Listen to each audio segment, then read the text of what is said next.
네, 반가운 얼굴 뵙게 돼서 너무 좋습니다. 음,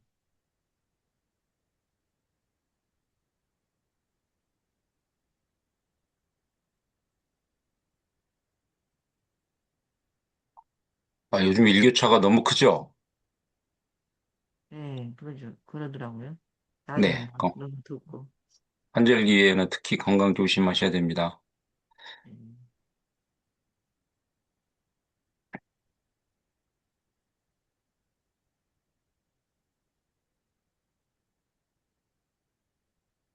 엊그제 마이산을 갔다 왔는데요. 아, 음, 그러셨어요? 마이산에는 이제 벚꽃이 피더라고요. 맞아. 인제 펴요.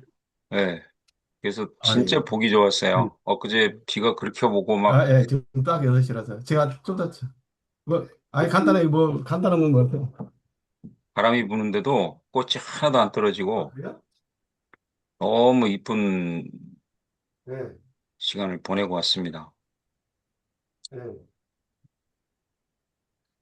근데 마이산을 갈 때마다 신기하게 아주 네. 어떻게 그렇게 신묘막측하게 그렇게 자연이 아마 아름다운지. 오후에 전화해보든지 가보고, 일단 일정이 가도록 미팅을 약속을 해야 되니까, 일차 한번 갔다 와서 어, 공유하면서 예, 예. 출발해 보도록 하겠습니다.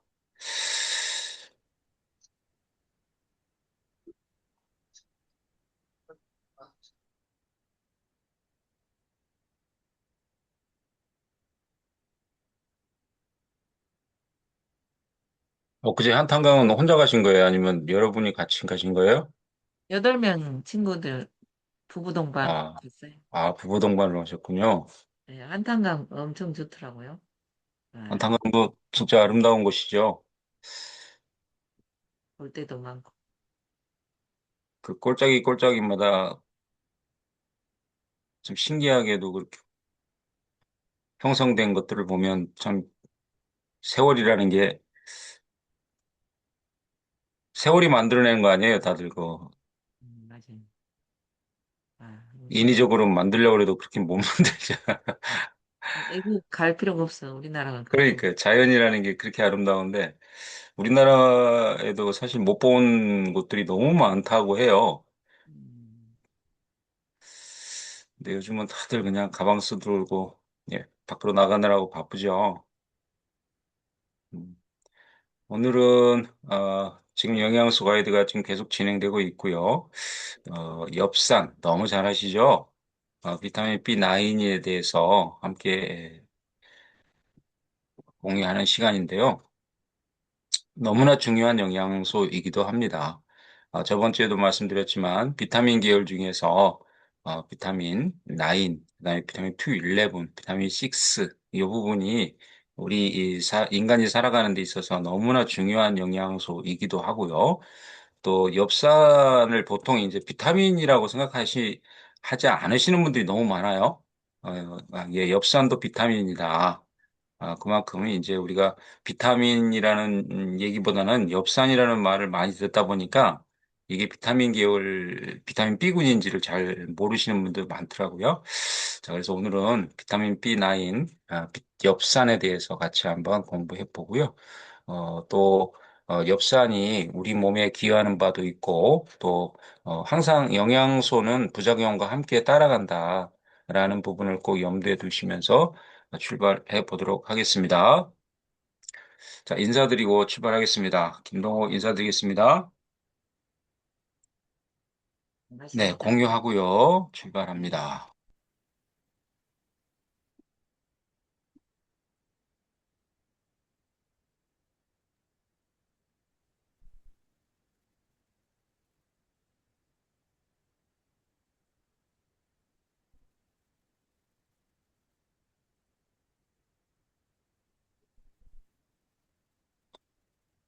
네, 비타민 B9, 엽산입니다. 엽산은 참 많은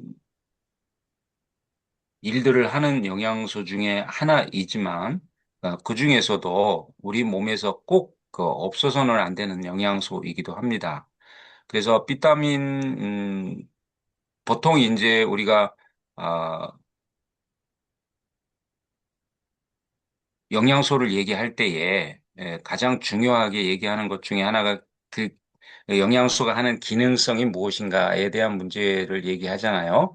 근데 우리가 이제 가장 중요하게 얘기하는 것 중에 하나가 이제 그 기능성 중에서도 주요 기능이 무엇이냐라고 하는 부분이죠. 잠깐만요. 공유가 지금 잘못된 것 같습니다. 잠깐만. 다시 한번 죄송합니다.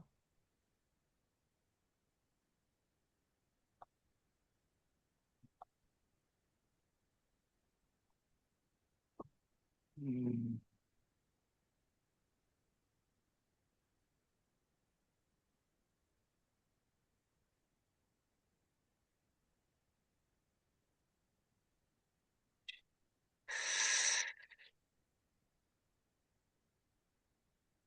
네.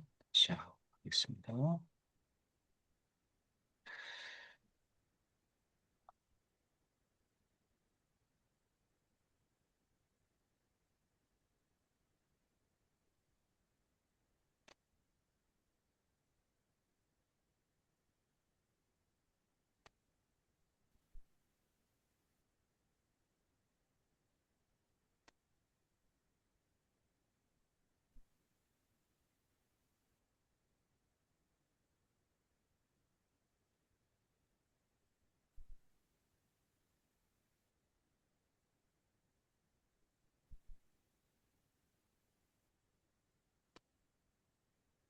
공유 아직 안 됐죠?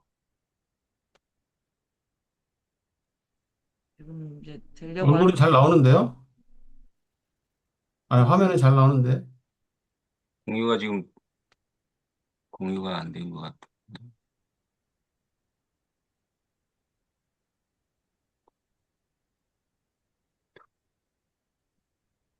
네.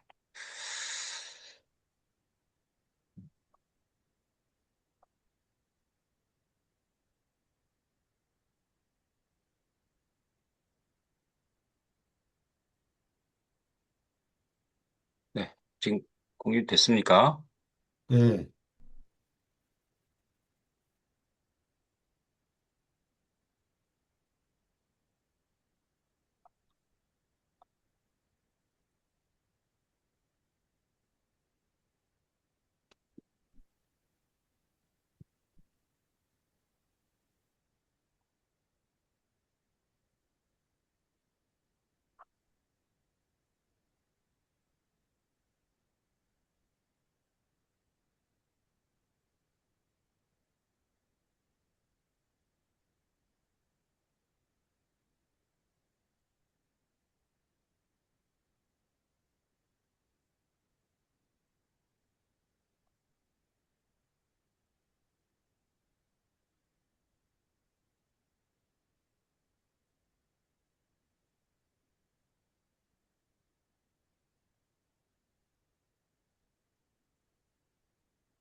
네, 됐어요. 나오네요. 네네. 감사합니다. 네, 비타민 B9 엽산입니다. 사실은 우리가 이제 가장 삶을 영위하는 데 있어서 가장 중요한 부분이 어, 우리가 세포를 분열하는 것과 DNA 합성으로 인한 우리의 그 기능성, 이 우리 몸의 대사를 활성화시키는 부분, 또 우리 몸에서 우리 몸에 영양소가 들어갔을 때에 그 영양소가 우리 몸에서 기여하고 그 나머지를 우리 몸 밖으로 배출해내는 그런 기능적인 부분이 제대로 이루어질 때에 우리는 아주 건강한 일상을 살아갈 수 있는 것이죠. 그래서 대사 활동이다라는 말을 많이 하는데요. 일반적으로 대사 활동이라고 하는 부분이 건강할 때에 가능합니다. 사실 그런데 대사 기능이 떨어진다라고 하는 부분은 우리 몸의 순환 또 영양을 공급하는 여러 가지 그 기능적인 부분들이 많이 저하되어 있다라고 표현할 수가 있는 것이죠.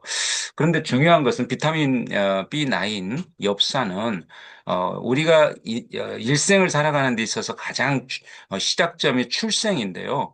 그 출생을 준비하는 그 과정에서 너무나 중요한 영양소이기도 합니다. 그래서 태아라고 하는 부분에서 없어서는 안 되는 영양소이기도 하고요. 태아의 신경관 발달에 아주 필수적인 영양소입니다. 그리고 임신 전후에 필수 영양소이기도 하고요.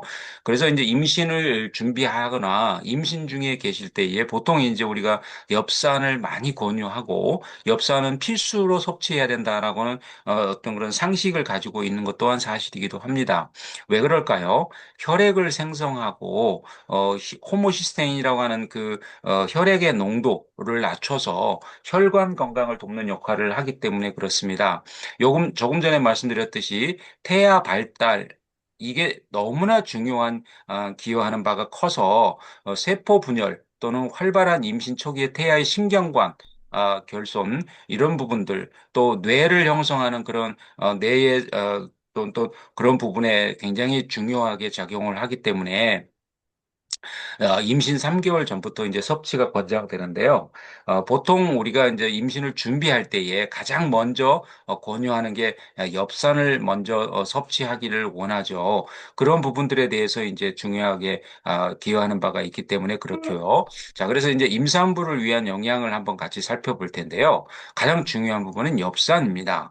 임신 준비 3개월 전부터 최소 임신 14주 14주 임신 초기까지 꾸준히 복용을 해야 되고요. 권장량은 일반적인 임산부는 하루에 400ml에서 이제 600ml를 권하는데 600mg에 대한 부분들을 섭취하는데 이제 보통 고위험군 또 과거 신경관 결손 기형 유경험자나 항경련제 이제 조금 후에 말씀을 드리겠습니다만 복용자는 하루에 이제 4mg으로 늘려서 드시도록 이렇게 이제 보통 얘기를 하는데요. 보통 엽산은 그러면 여성만 먹는 것인가? 아니요. 남성의 정자 건강에도 도움을 주기 때문에 임신 준비 기간에는 부부가 함께 섭취하는 게 권장되는 부분이기도 하고요. 자, 그다음에는 이제 엽산의 효능을 보면 조금 전에 말씀드렸듯이 태아의 신경관 결손을 예방하고요. 태아의 뇌와 척수 요 인간의 우리가 이제 우리 몸을 구성하는 데 있어서의 가장 기본이라고 할 수 있는 부분이죠. 보통 이제 척수에서 우리가 보통 많은 질병을 가누는 데 있어서의 어떤 기준이 이제 척수에서 추출해 가지고 우리가 검사를 많이 하면서 그 부분에 이제 결과로서 또 질병을 구별해내기도 하고 그렇습니다. 진단하는 데 있어서 DNA 합성 및 세포 분열, 태아의 성장과 발달에 아주 필수적이다라고 하는 부분, 그다음에 이제 유산 위험을 감소시키는 게 또 비타민 B9이 하는 그런 역할 중에 하나이기도 합니다. 그다음에 이제 혈중 엽산 수치가 낮으면 조기 유산 확률이 높아지기 때문에 이 엽산이 그 기능을 또 향상시키는 데 있어서 굉장히 도움을 주는 부분이기도 합니다. 임산부 칼슘의 중요성은 태아의 골격을 형성합니다. 태아의 뼈와 치아를 튼튼하게 만드는 데 필수적이기 때문에 그렇고요. 그다음에 또 하나가 산모를 건강을 보호하는 데 있어서 칼슘이 부족하면 산모의 뼈에서 칼슘이 빠져나가서 골다공증 위험이 굉장히 높아지거든요. 그런데 이제 그 부분에 있어서 엽산이 기여하는 바가 너무 크기 때문에 이제 그런 부분이고요. 그다음에 임신 중독증을 예방하는 부분에서 또 엽산은 굉장히 중요하게 기능적인 부분으로 역할을 한다라고 하는 부분이죠. 임신성 고혈압과 같은 병증을 감소시키는 데 굉장히 도움을 주기 때문에 그렇습니다. 보통 태아의 뼈 성장이 활발해지는 임신 20주 이후에 수유기에 반드시 섭취해야 되는 부분이 엽산이기도 하고요.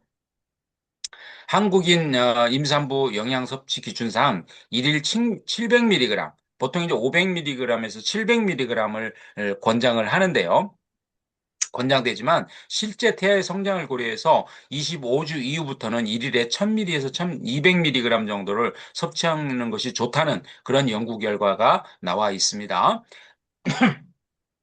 그래서 임산부는 태아의 성장과 태반 형성, 모체의 혈액량 증가를 위해서 단백질 섭취가 필수적이고요. 임신 중기 16주 이후부터는 평소보다 하루 양을 늘려서 이제 우리가 엽산을 섭취하도록 또 그렇게 얘기를 하고 있습니다. 그다음에 이제 단백질이 굉장히 중요한데요. 단백질은 초기에 이제 추가 섭취가 필요 없이 균형 잡힌 식사를 통해서 많은 이제 부분들이 보충을 할 수가 있는데 이제 보통 육류, 그다음에 이제 식물성 단백질 이렇게 이제 많이 챙겨서 드시잖아요. 그런데 이제 자연식품으로 섭취하는 것이 가장 좋지만 우리가 이제 입덧 등으로 인해서 섭취가 어렵다면 일일 권장량 외부에서 도움을 받는 것도 굉장히 우리가 또 고려해 볼 만한 것이다라는 것이죠. 입덧으로 인해서 이제 장기적으로 우리가 이제 그 영양소를 공급하지 못하는 그런 이제 상황이 또 많이 또 겪잖아요. 그럴 때에 이제 우리가 단백질 보충제를 통해서 또 이렇게 권장하는 거죠. 도움을 받을 수 있도록. 그렇지 않으면 이제 단백질 부족으로 인해서 우리가 그런 부분들에 대해서 또 영양소 부족으로 인한 어떤 그런 부작용에 또 우리가 노출될 수밖에 없기 때문에 그렇습니다. 그래서 이제 임산부에게 또 중요한 게 이제 식이섬유인데요. 식이섬유는 변비 해소와 태아의 건강한 장내 환경을 조성하는 데 있어서 굉장히 중요합니다. 그래서 하루에 25g 이상을 권장을 하고요. 그다음에 필수적으로 이제 섭취해야 되는 부분이 또 식이섬유이기도 합니다. 그래서 이제 채소, 과일, 통곡물 섭취가 중요하고요. 식이섬유가 너무 적으면 태아의 뇌발달 부분에도 지연되는 부분에 또한 위험이 또 동반되기 때문에 그렇습니다. 그래서 다만 과다 섭취 시에 이제 문제가 되는데요. 그 부분은 철분 흡수를 방해할 수 있어서 주의가 필요하다. 그래서 적정한 양, 하루에 필수 영양소에 대한 부분들 꼭 기준을 가지고 우리가 섭취해야 되는데 그런 부분에 대한 기준을 과학적으로 배합해 놓은 도움들을 외부에서 도움을 받는 것도 굉장히 도움이 되겠죠. 그다음에 이제 임산부에게 이제 보통 임신성 빈혈이 완화되는데 이제 또 식이섬유가 굉장히 기여하는 바가 있고요. 임신 중기 이후에 자궁이 대장을 압박하고 철분제 복용 등으로 발생하는 변비를 완화하는 데 큰 도움을 주는 게 또한 식이섬유입니다. 그래서 일반적으로 식이섬유를 거칠기 때문에 보통 이제 선호하지 않고 보통 식이섬유 드시는 거를 이렇게 불편해 하시는 분들이 참 많은데요. 그러면 안 된다는 거죠. 우리가 이제 식이섬유를 꼭 챙겨 드셔야 된다라고 하는 말씀을 꼭 드리는 이유가 우리가 이제 우리 장에는 유익균이 있고 또 우리 유해균이 있는데요. 이 식이섬유가 들어감으로 인해서 이 부분에 대해서 유해균을 유익균으로 이렇게 변화시킬 수 있도록 하는 그 기능적인 부분도 또한 식이섬유가 한다라고 하는 부분이죠. 그래서 우리가 장내 환경을 굉장히 건강하게 유지해주는 그런 부분에 대한 기능적인 부분도 또 식이섬유가 가지고 있기 때문에 그렇습니다. 태아 건강 및 뇌 발달에 이 식이섬유는 굉장히 중요하게 작용을 하고요.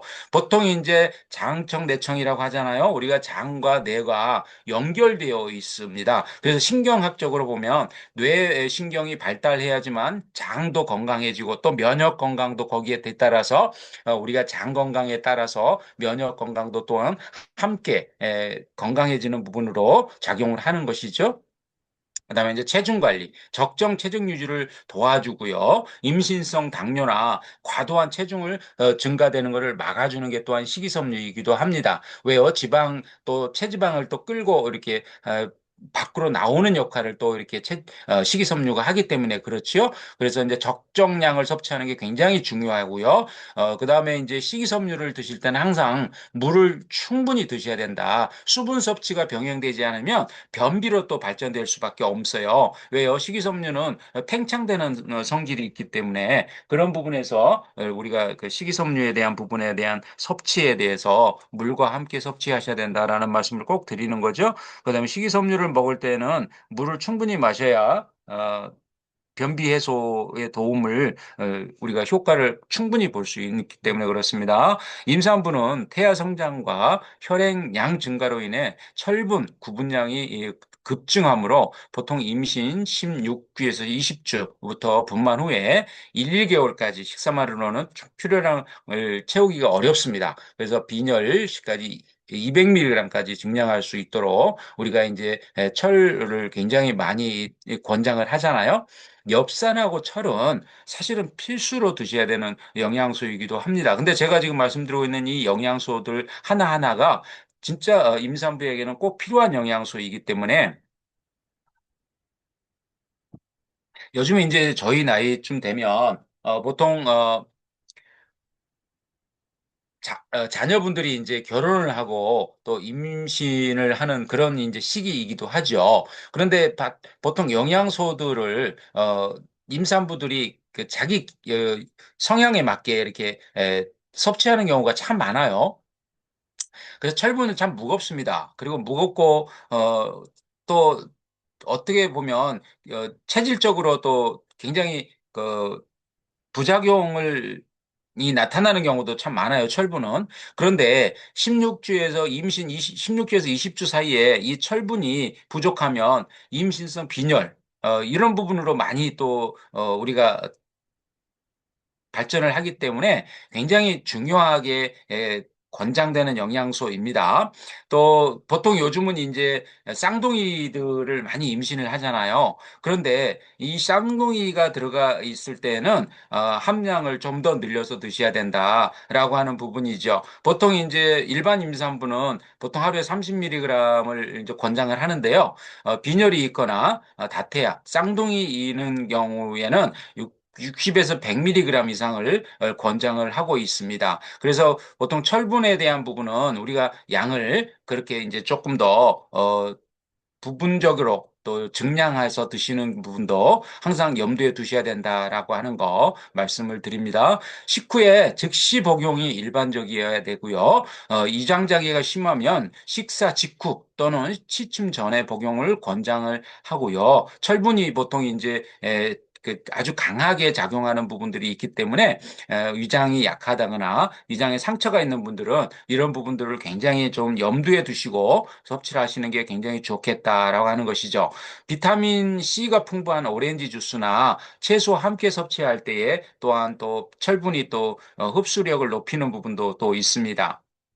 근데 또 주의할 부분은 커피 또 이런 그 탄닌 성분이 있는 부분들을 드실 때는 철분 흡수를 방해하기 때문에 최소 한 시간에서 두 시간 정도의 간격을 두고 섭취하시는 게 우리 철분 흡수에 굉장히 도움을 주는 것으로 또 연구가 됐습니다. 그런 부분에 또 놓치면 안 되겠죠. 그래서 태아 성장, 태아의 뇌 발달이나 또 성장 발달에 아주 필수적인 게 이제 철분이기 때문에 철분 영양소를 꼭 잊지 마시고요. 혈액량이 증가하는 거, 모체의 혈액량이 약 45% 증가해서 이를 감당할 철분이 필요하기 때문에 꼭 철분을 섭취하는 걸 권장하는 것이죠. 그 다음에 이제 합병증을 예방하기 위해서 철결핍성 빈혈이나 조산, 저체중아 출산 이런 부분에 대한 위험을 감소시키는 데 있어서 또 철분이 굉장히 중요하게 작용을 한다라고 하는 것이죠. 그다음에 이제 철분제를 복용 시에는 변비나 속쓰림이 나타날 수 있어요. 아까 말씀드렸듯이 이제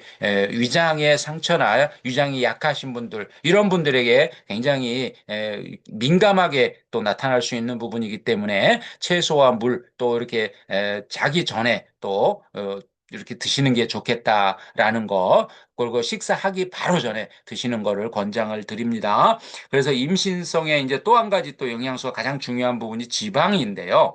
태아의 뇌발달 에너지원이기 때문에 그렇죠. 그다음에 이제 과도한 섭취를 하는 경우가 또 있을 수가 있어서 임신성 당뇨가 또 염려돼서 또 지방을 피하시는 분들이나 또 소량으로 이렇게 드시려고 노력하시는 분들이 있는데요.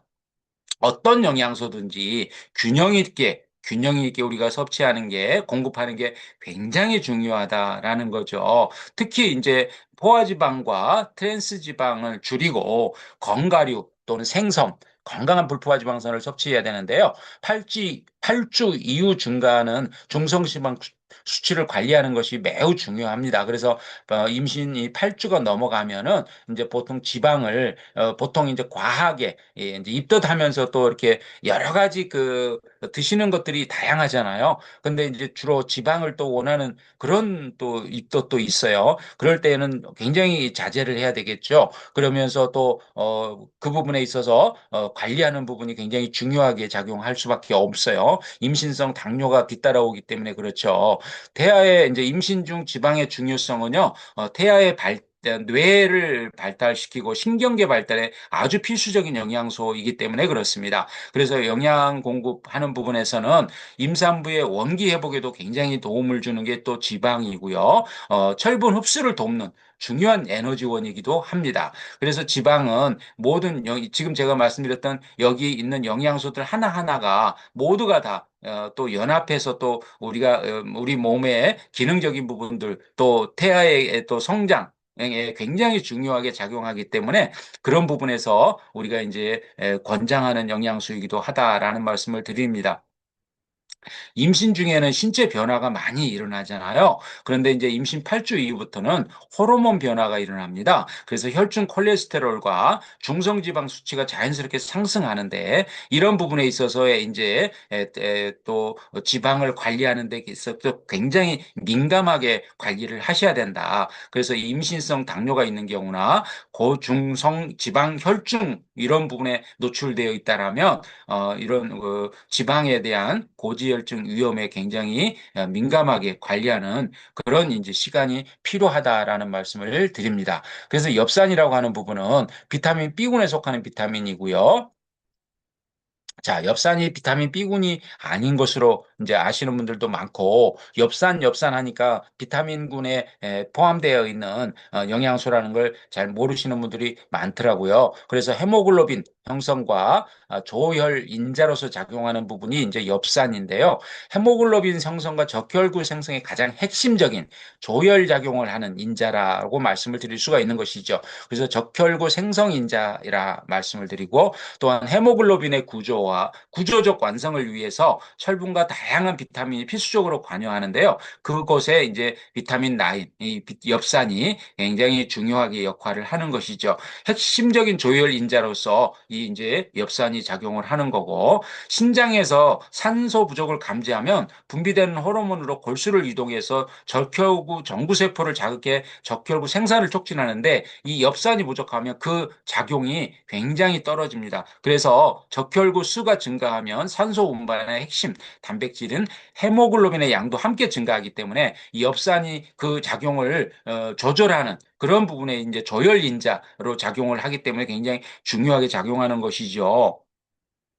그다음에 이제 비타민 B9과 비타민 211, 적혈구 생성과 성숙에 아주 필수적인 영양소라고 말씀드렸죠. 그래서 혈관 건강, 혈액 건강에 아주 특적인 아주 특징적인 역할을 하는 부분이 또 이 영양소이기도 합니다. 그래서 헤모글로빈은 적혈구 내에 있는 붉은색 단백질이죠.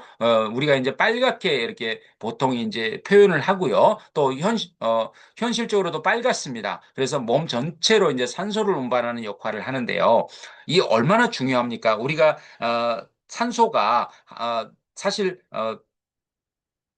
한 10%에서 20%만 부족해도 사실 쇼크가 오거든요. 그만큼 이제 굉장히 중요하게 작용을 하기 때문에 우리가 건강한 산소를 우리가 매일매일 우리가 접한다는 것은 너무너무나 중요한 환경인 것입니다. 성숙한 적혈구 한 개당 약 300만 개의 헤모글로빈을 포함하는데요. 이 수치가 낮으면 빈혈이 발생하게 됩니다. 그래서 빈혈에 대한 부분도 조금 이제 살펴볼 텐데요.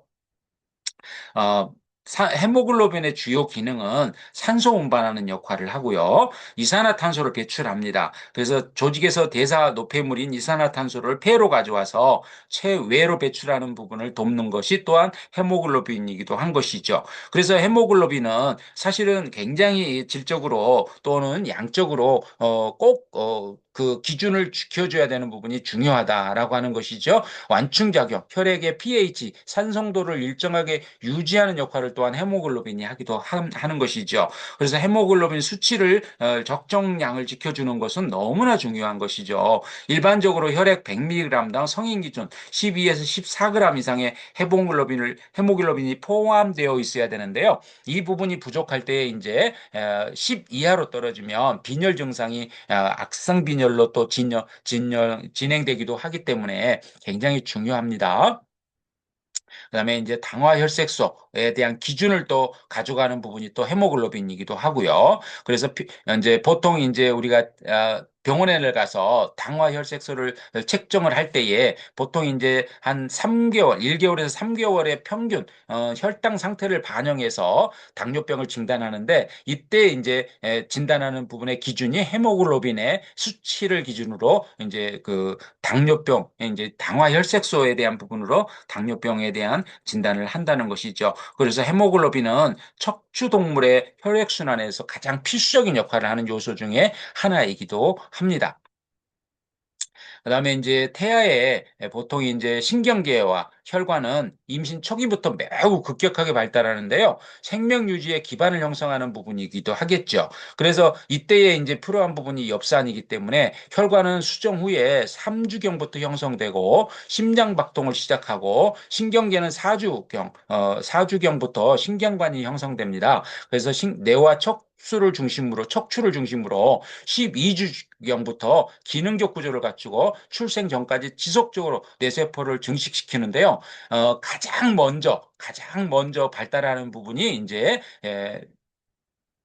심장이죠. 그래서 이제 심장박동 보통 이제 임신 초기에 가서 이제 가장 먼저 뛰는 부분 이제 검사하면서 보통 이제 우리가 인지하는 부분이 신생아가 보통 이제 심장 박동이 제대로 되고 있는가를 먼저 이제 척도로 보죠. 건강의 척도로. 그래서 이제 임신이 제대로 이어질 수 있을까라를 이어질 수 있을까를 점검하는 그 기준이 심장이 잘 뛰고 있는가를 점검하는 것이죠. 이 부분이 굉장히 중요하게 이제 임신 초기에는 기능적으로 어떤 기준이 된다라고 말씀을 드릴 수 있겠네요. 초기 형성되는 부분이 이제 3주경에 태아기에서 가장 먼저 기능하는 기관으로 수정 후에 이제 3주째 혈관과 혈구들이 형성되기 시작하고요. 그다음에 이제 3주 말에서 이제 심장박동 난황낭에서 혈관이 만들어지고 3주 말에는 심장이 뛰기 시작하고 모체로부터 이제 영양과 산소를 공급받는 그런 이제 부분이 이제 3주 이상, 3주 이후부터 이제 보통 영양소들에 대한 부분이 태반을 통해서 이제 태아가 어떤 영양을 공급받는 그런 이제 기능적인 부분들로 이제 또 이루어지는 그런 시기입니다. 그래서 태아의 순환 부분을 보면 배아기 말에 이제 심혈관계가 완벽하게 발달하고 태아의 폐는 호흡을 하지 않기 때문에 태반을 통해서 가스 교환을 한다라고 하는 부분도 또한 우리가 이제 알고 있는 것이죠. 그래서 보통 신경 발달, 이 신경관은 사주경부터 발달하는데 이 부분에 이제 엽산이 굉장히 중요하게 작용하고요. 그다음에 뇌세포 형성 및 이동 10에서 13주 부분에 발달을 하고 신경세포 이동하는 부분도 또한 우리가 굉장히 중요하게 발달하는데 뇌 구조가 완성되는 부분은 37주경에 이제 꾸준하게 아주 임신 초기부터 임신 말기까지 보통 이제 뇌의 구조가 발달을 하는데요.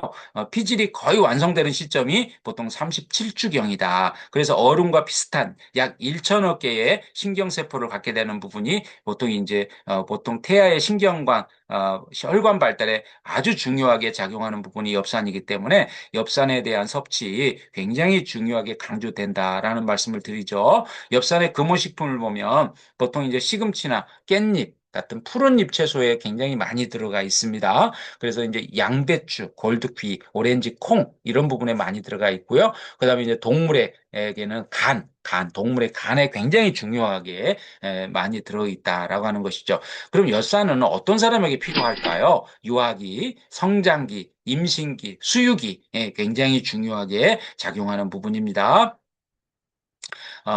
보통 이제 엽산의 흡수를 저해하고 배출을 증가하는 알코올 중독자들에게도 굉장히 중요하게 엽산은 필요한 영양소입니다. 왜요? 알코올 중독자는 엽산 손실이 굉장히 빠르게 증가하기 때문에 그렇습니다. 그래서 엽산을 굉장히 복용을 주기적으로 해주지 않으면 엽산에 대한 부분이 굉장히 부족하게 된다라고 하는 말씀을 드리고요. 그다음에 충분한 열량의 식사를 하지 않는 노인들의 엽산 부족량이 굉장히 많다라고 그래요. 요즘 현대인들의 노인들에게는 이 엽산 섭취가 거의 필수적으로 동반되어야 된다라고 하는 부분을 말씀을 드립니다. 왜요? 홀로 노인들, 혹 이제 독거 노인들이나 이제 이런 부분들 또 노인이 되면 우리가 먹는 것에 대한 부분들을 사실 챙기기가 굉장히 어렵잖아요. 그런 부분에서 굉장히 지금은 현대인들에게 노인들의 그 영향은 굉장히 많이 결핍되어 있는 것 또한 사실이기도 합니다. 옛날에는 이제 대가족 제도였기 때문에 사실 젊은이들이 노인들을 챙기고 또 그런 순환적인 부분들이 자연스럽게 이어졌는데 요즘 현대에 와서는 홀로 노인, 독거 노인들이 너무 많고 또 그 영양을 챙긴다는 게 너무 어려웠기 때문에 그렇습니다. 또 현대인들의 그 식생활이 식습관이 또 영양소가 또 식재료가 또 영양 부족으로 인한 그런 부분들로 또 같이 동반되기 때문에 요즘 노인들에게는 엽산 섭취가 거의 필수적이다라고 하는 말씀을 드립니다. 많은 항발작제 또 이런 약물에 노출될 때는 사실은 굉장히 많은 엽산의 부족함을 또 동반하기도 합니다.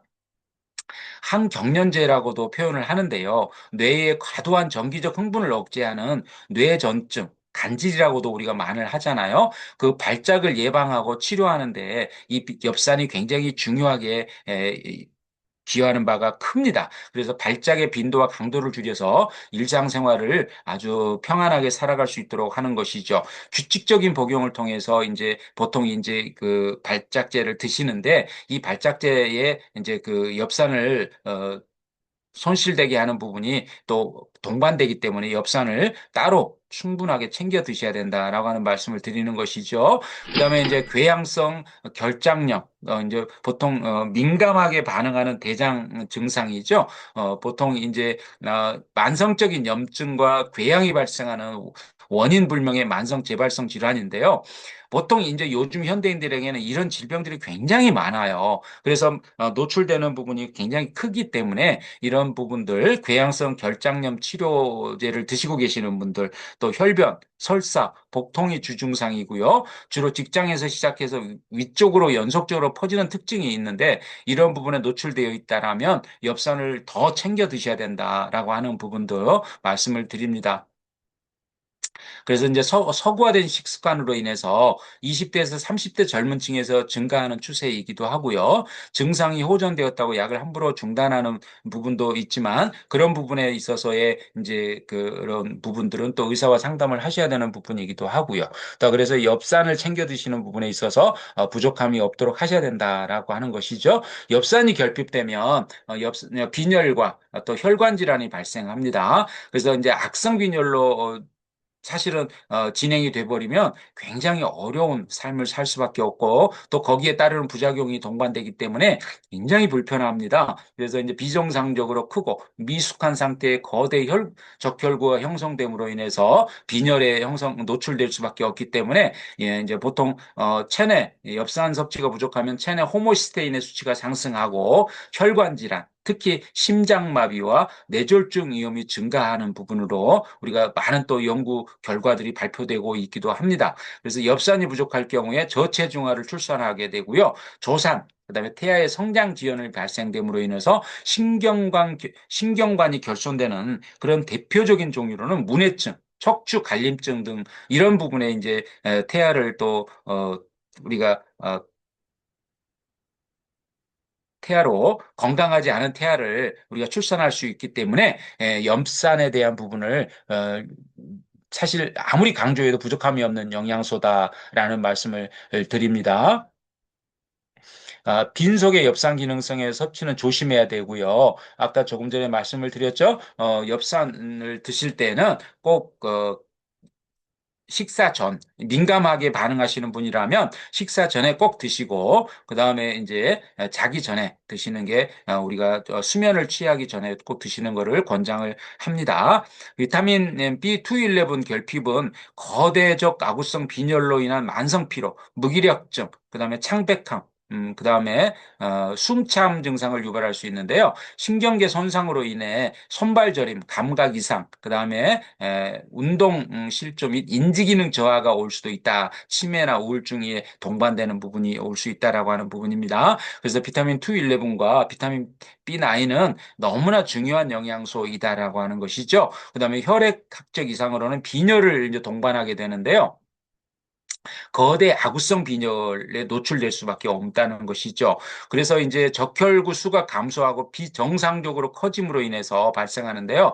만성적인 피로, 무기력증, 호흡곤란, 현기증에 시달리기도 합니다. 그래서 신경계 이상이 오기도 하고 정신적, 인지적으로 변화되는 우울증, 과민 반응, 기억력 감퇴, 치매 이런 유사한 정신적 병의 증상에 이제 노출되기도 합니다. 그래서 소화기계나 이제 보통 이제 설염이 또 동반되기도 하고요. 미각 저하, 식욕 부진, 설사, 피부가 거칠어지는 그런 부분들, 또 급격하게 피부가 왜 이렇게 요즘 피부가 거칠지라고 느낄 때는 우리가 엽산에 대한 부족, 또 비타민 211에 대한 부분, 이런 부분들을 한번 의심해 봐야 될 필요가 있다라고 하는 말씀을 드립니다.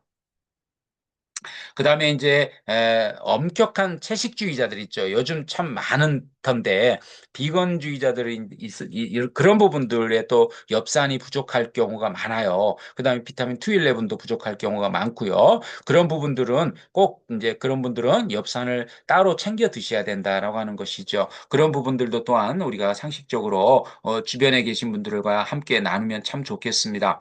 그다음에 엽산을 결핍을 예방하려면 무엇을 섭취해야 될 것인가라고 하는 부분이죠. 엽산의 흡수나 대사를 방해하는 약물 복용 중인 사람들, 또 엽산 보충제로 꼭 도움을 받아야 되고요. 매일 엽산 보충제를 경구 매일 복용할 경우에 이 결핍이 효과적으로 도움을 받는다라고 하는 부분도 전문가들이 또 권장하는 부분입니다. 그래서 엽산이 부족한 부분에 대해서는 우리가 놓치지 말아야 될 것들이 너무 많기 때문에 그런 부분에 있어서 엽산을 보충제로서 도움을 받는 거 너무 권장하는 부분이고요. 꼭 필요하다라고 하는 것이죠. 지금까지 말씀드렸던 부분들이 이제 이런 부분의 기능성을 보면 세포와 혈액 생성에 꼭 필요하기 때문에 그렇다. 그래서 이제 우리가 임신 초기에 이 부분을 말씀을 드리는 그 부분이고요.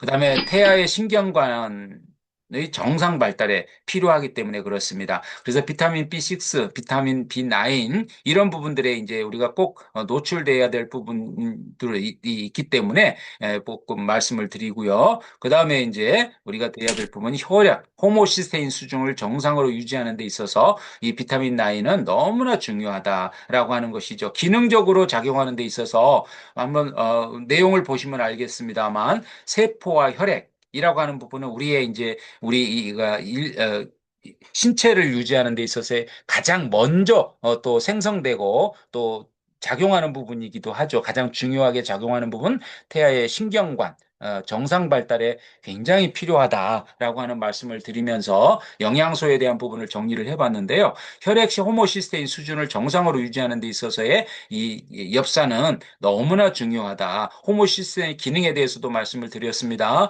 그런 부분까지 같이 한번 정리를 했습니다. 자, 그다음에 이제 다시 한번 영상으로 한번 정리를 해볼까요?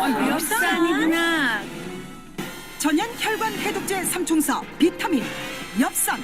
엽산은 비타민 B9인데요. 비타민 B6, 9, 12가 결핍되면 메치오닌이 시스테인으로 전환되는 과정에서 그것이 제대로 전환이 되지 못하고 우리 혈관 독소인 호모시스테인이 지나치게 많이 쌓이게 됩니다. 하지만 이제 비타민 B군을 충분히 섭취하면 불량 학생이 되어서 호모시스테인을 자꾸 이제 전환되려고 하는 시스테인을 순도부처럼 바로 잡아주어서 착한 학생으로 만들어주는 거죠. 쏙쏙 들어오네요. 설명이. 특히 이제 비타민 B군 중에서도 엽산은 호모시스테인을 낮춰주고 심장질환이나 뇌혈관 질환을 감소시키는 역할을 하고요. 호모시스테인의 어떤 배설이나 대사에도 도움을 주는 거죠. 네, 그 홍콩의 프린스 오브 웨일스 병원 연구진이 실험 참여자들에게 1년 동안 이 엽산을 복용하게 한 다음에 호모시스테인의 수치를 재봤습니다.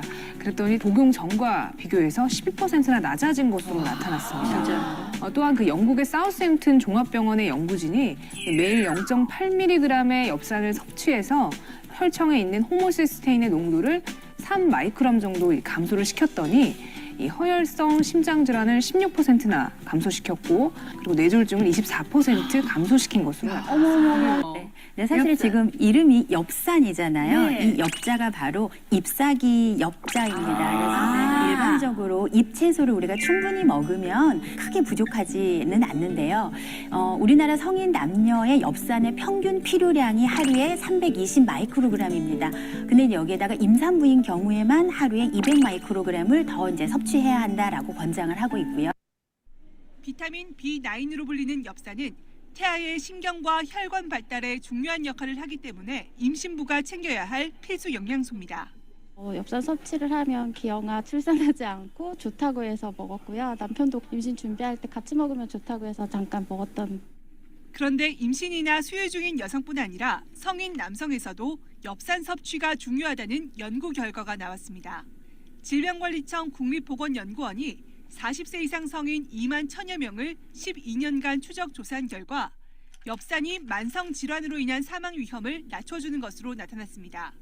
엽산이 부족하면서 동시에 아미노산의 일종인 호모시스테인 농도가 높은 남성은 적정 섭취군과 비교해 심혈관 질환으로 사망할 위험이 2.1배 높았습니다.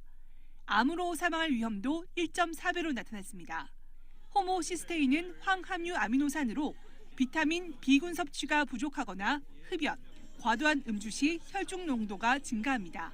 여성도 엽산이 부족하고 호모시스테인 농도가 높은 경우 암 사망 위험이 1.9배 높아졌습니다. 다만 엽산을 많이 먹는다고 사망 위험이 계속 낮아지는 것은 아니었습니다. 농도가 낮으면 독성 아미노산인 호모시스테인 농도가 올라가는데 심혈관 질환 위험성이 상승합니다. 엽산 농도가 낮고 호모시스테인 농도가 높은 남성은 심혈관 질환으로 숨질 위험이 2배 이상 높아지고 여성은 암으로 인한 사망 위험이 1.9배 높게 나타났습니다. 녹황색 채소나 과일을 먹기 어려운 경우 엽산이 포함된 비타민 R약을 복약하는 것도 도움이 된다고 전문가는 조언했습니다. 네, 이처럼 엽산이라고 하는 부분이 기능적으로 다양하게 우리 몸에서 작용을 하는데요. 이 왜 우리가 필수 영양소를 사실 식재료에서 섭취하는 게 가장 좋습니다. 하지만 영양에 대한 불균형으로 인해서 우리 이 현대인들에게는 외부에서 도움을 받는 게 좋다라고 하는 부분도 또한 전문가가 추천했다고 그랬죠. 이런 부분들을 한번 말씀을 드리고요. 이처럼 과학적으로 배합된 영양소들 일부분을 추천할 또 말씀을 드리고자 하는데요. 보통 이제 여기서 보면 트랜스펙터 EGDX 부분을 말씀을 드리고 싶은데요. EGDX 플러스는 모든 제가 지금 영양소 가이드를 하고 있지만 그 모든 영양소들을 과학적으로 배합해서 한 끼의 식사로서 또 권장하는 부분이고요. 그다음에 이제 트랜스펙터 벨레비라고 하는 부분은 여성들의 호르몬, 천연 호르몬제입니다. 그래서 보통 이제 호르몬제가 보통 원료를 보통 이제 제약회사에서 말의 오줌으로써 이제 제조를 하는데요. 그 말의 오줌에 그 영양소 들어있는 엽산이 너무나 부작용이 많았다라고 해요. 그래서 그거를 30년 동안 추적을 해보니까 여성들의 그 7명 70% 정도가 부작용에 시달렸고 그 중에 또 반 정도가 여성 암으로 발전했다라고 하는 그 연구 결과가 보고된 바가 있죠. 굉장히 유명합니다. 인터넷에서 굉장히 검색이 쉽게 찾아볼 수 있고요. 그런 부분에서 이제 천연 여성 호르몬제를 권장을 드리고요. 그다음에 이제 임신성 빈혈이나 이런 부분에서 아주 기초적으로 드셔야 되는 부분에 또 말씀을 드립니다. 그다음에 이제 단백질, 뉴트랄 단백질인데요. 이 단백질도 또한 굉장히 권장되는 영양소죠. 그다음에 멀티플렉스 비타민 미네랄, 아주 13종의 비타민과 4종의 미네랄이 올인원으로 들어있는 이런 멀티비타민도 말씀을 드리고 종합 비타민 미네랄입니다. 여기에는 라이트 스타트 안에 멀티플렉스가 들어가 있고 그다음에 PBGS, 모세혈관을 케어하는 부분이 들어가 있고요. 면역 건강까지 함께 챙길 수 있는 부분이겠죠. 라이트 스타트. 그다음에 혈관 건강에 황산화 영양소가 듬뿍 들어있는 트랜스펙터 CV입니다. 혈관 건강 전문 제품입니다. 혈관 건강에 아주 타켓으로 우리가 권장되는 제품을 제가 또 소개를 드렸습니다. 오늘 이제 엽산을 통해서 비타민 B9을 우리 같이 알아봤는데요. 건강한 일상을 향한 또 아주 임신 초기부터 시작되는 영양소를 공급해야 되는 비타민 B9 엽산을 여기까지 알아봤습니다. 감사합니다. 대표님 질문 하나 있는데요. 네네. 그러니까 그 빈혈이 심하지 않고 이렇게 그런 분들, 이게 저 같은 경우는 이제 나이가 70이 다 되니까 여러 가지 부족한 데가 있을 거잖아요. 영양소가 있을 네, 거잖아요. 그렇죠. 네네. 그때 그냥 엽산을 예를 들어서 따로 먹는 것이 더 권장하는지 그냥 종합 비타민을 먹어도. 종합 비타민을 항상 이제 제가 영양소 가이드를 하면서 말씀드리는 게 예, 한 가지 영양소를 공급하는 거는 큰 의미가 없습니다. 예, 보통 우리가 이제 그 대한민국에 아주 특징적인 게 있잖아요. 방송에서 뭐가 좋다 그러면 아주 씨가 말라버린다잖아요, 예, 전국적으로. 그 정도로 우리 사람들은 이제 건강을 신경을 쓰는데 사실 그 영양소를 그렇게 한 가지만 주야장점 공급한다 그래서 건강이 좋아지기에는 음, 굉장히 어려워요. 예, 그래서 예, 이제 종합적으로 배합되어 있는 예, 과학적으로 또 배합한 그런 예, 이제 외부에서 도움을 받는 게 굉장히 중요하다라는 말씀을 드리는 예, 것이죠. 왜냐하면 작용하는 기전이 다 예, 다르고 또 그 작용이 이렇게 연합해서 어, 예, 그런 부분들이 우리 몸에 공급이 되어야지만 되기 때문에 그렇죠. 아까 조금 전에 말씀드렸듯이 오늘 엽산인데도 왜 그러면 임산부에게 필요한 영양소들을 철도 얘기했고 단백질도 얘기했고 지방도 얘기했고 식이섬유도 얘기했을까? 그런 부분들이 종합적으로 공급이 예, 되어줘야지만 엽산의 기능이 아주 정상적으로 아주 퍼펙트하게 아주 예, 작용을 할 수 있기 때문에 영양소들을 골고루 섭취하는 의미에서 말씀을 드렸던 것이죠. 예, 예, 감사합니다. 네네. 네, 오늘도 강의 잘 들었습니다. 오늘도 영양소를 골고루 섭취하는 하루 만들어요.